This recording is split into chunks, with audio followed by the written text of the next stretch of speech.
Asia Times کی اس خاص پیشکش میں آپ کا خیر مقدم ہے۔ میں ہوں اشرف علی بستوی۔ میں اس وقت باڑمیر ضلع کے گگریا میں اس وقت موجود ہوں۔ ہم 2 دن کے ٹور پر باڑمیر کے ہیں۔ یہاں پر ہم یہاں کی تعلیمی سرگرمیوں کو اور یہاں کی سماجی حالات کا جائزہ لینے کے لیے ایک ٹیم کے ساتھ میں یہاں پر آیا ہوا ہوں، اور کل ہم نے پورے دن اس علاقے کا دورہ کیا۔ کئی جگہوں پر گئے کہ یہاں کے لوگوں کی زندگی کیسی ہے، لوگوں کی تعلیم میں کیا پیش رفت ہے، خاص طور سے سماجی زندگی میں کیا مشکلات اور کیا دشواریاں اور کیا آسانیاں ہیں۔ ان تمام کا جائزہ لینے کے بعد رات میں تقریباً 12 بجے ہم جب لوٹے تو ہماری قیام گاہ تھی مدینۃ العلوم۔ میرے ساتھ اس وقت اس مدرسے کے صدر مدرس اس وقت موجود ہیں۔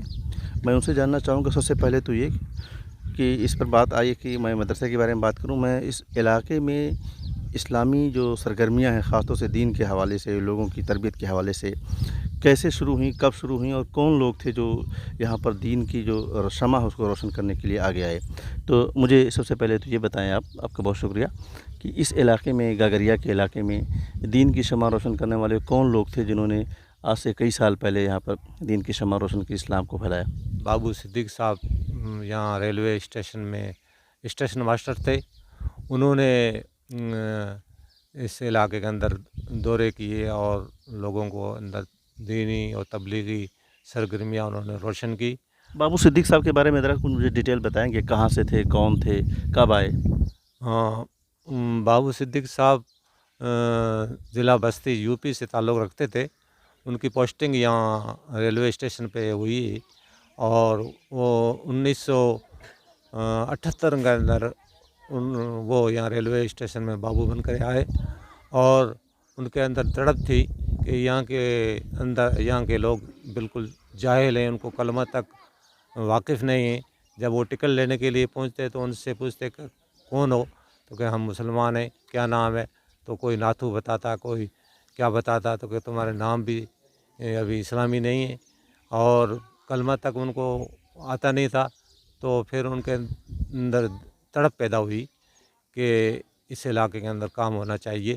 چنانچہ وہ وہاں پر نماز پڑھتے تھے اور اذان دے کے نماز پڑھتے تھے، اور جب وہ اذان دے کے نماز پڑھتے تھے تو کچھ لوگوں نے اعتراض بھی کیا، تو پھر انہوں نے کہا کہ بھئی یہاں میں ابھی اذان دے کے نماز پڑھ رہا ہوں، ایسا ٹائم آئے گا گاگریا میں 24 گھنٹہ یہاں اذان لگے گی، اور یہاں سے علم کی شمع روشن ہوگی، اور پورا علاقہ، پورا راجستھان منور ہوگا۔ یہ جو آپ کا مدینۃ العلوم مدرسہ ہے، یہ کب قائم ہوا تھا، کون لوگ قائم کیے تھے، اس کے فاؤنڈر کون لوگ ہیں، اور کن حالات میں قائم ہوا تھا؟ 1979 کے اندر اس کا قیام عمل میں آیا، اور اس کے محرک تھے مولانا ولی محمد صاحب، اور ہمارے بھائی تھے مولانا حبیب اللہ صاحب۔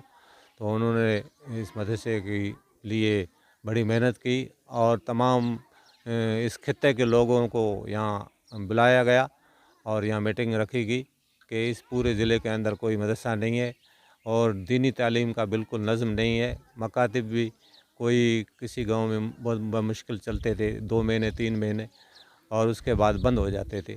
تو مستقل طور پر ایک ایسے ادارے کا قیام عمل میں لایا جائے جو پورے اس خطے کو اور پورے ضلع کو اور پورے راجستھان کو علم کی روشنی پھیلا سکے۔ چنانچہ یہ سب سے پہلا مدرسہ ہے جو باڑمیر ضلع کے اندر قائم کیا گیا، اور دینی تعلیم کو فروغ دینے کے لیے اور دنیاوی تعلیم کو فروغ دینے کے لیے اس کا عمل میں آیا۔ کیا کیا چیزیں آپ پڑھاتے ہیں اپنے مدرسے میں؟ ابھی فی الحال آپ کے وہاں بچے ہمارے کتنے ہیں؟ یہاں بچوں کو بنیادی تعلیم دی جاتی ہے، دینیات کی تعلیم دی جاتی ہے، اس کے ساتھ ساتھ پرائمری اسکول یعنی 8ویں تک ان کو دنیاوی تعلیم دی جاتی ہے، اسکول کی تعلیم دی جاتی ہے، اور اس کے ساتھ ساتھ درجہ حفظ کے 2 کلاس ہمارے یہاں لگتی ہے۔ 40-50 بچے ہمارے یہاں درجہ حفظ میں پڑھتے ہیں، اور اس کے ساتھ ساتھ درس نظامی عربی پنجم تک اس مدرسے میں تعلیم دی جاتی ہے۔ جس علاقے میں 1978 میں لوگ اپنا نام اسلام سے جڑا ہوا ان کا نام نہیں ہوتا تھا، ناتھو اور اس طرح کے نام ہوتے تھے،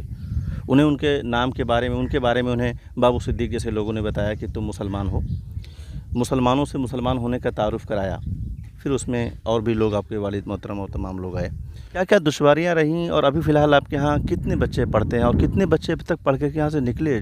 ابھی مدرسے کے اندر کافی بچے پڑھ رہے ہیں، اور اس سے پہلے سینکڑوں ہزاروں بچے یہاں سے مدرسے سے 300 350 بچے سال کے اندر یہاں داخلہ لیتے تھے، اور پورے راجستھان اور گجرات کے اندر